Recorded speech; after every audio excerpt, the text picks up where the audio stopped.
Selam pal dostlar, İyi Çoban kanalında bugünü biz lav edeceğiz. 7 kural için ne lazım yapma? Açan var, adamın hem karının arasında konflikt.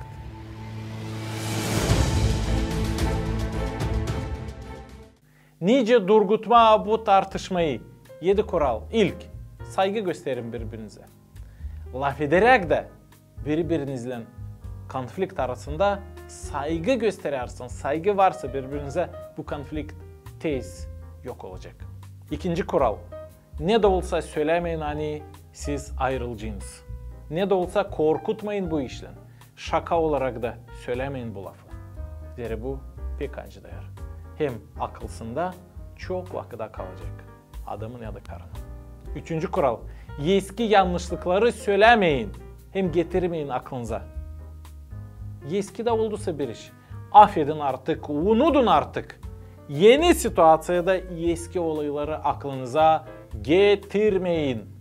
Bu kuralı tutarak aklınızda tez konflikt yok olacak karı koca arasında. Dördüncü kural, daha çok sesleyin ne kadar laf edin. Sesleyerek birbirimizi biz başlayırız anlama hatayısıyla birbirimizi. Anlamak o yol. Çıkma dini konflikten. Beşinci kural. Kontrol edin kendi emosyonlarınızı hem duygularınızı. Pek sert olmayın. Kontrol ederek kendi emosyonlarınızı siz sonra pişman olmayacaksınız. Niçin ben o zaman susmadım?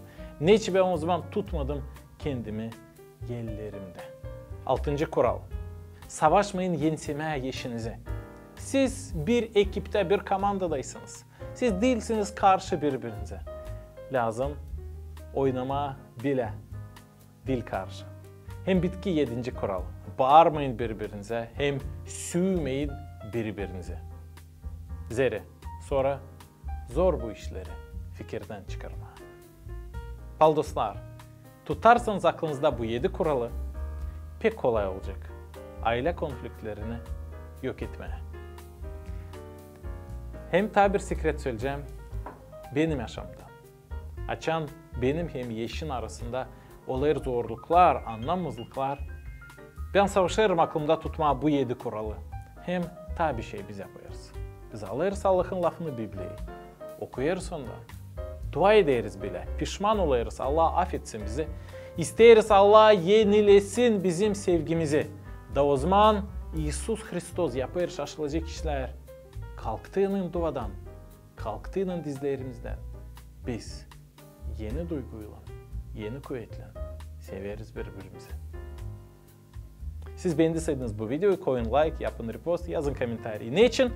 Daha çok Gagavuz hem Türk görebilsinler bu videoyu. Aile için 7 kural nice yok etme konfliktleri. Gelen video bizde olacak bu iş için. Ne için Gagavuzlar dövmeyirler kendi karılarını? Kalın sağlıcakla.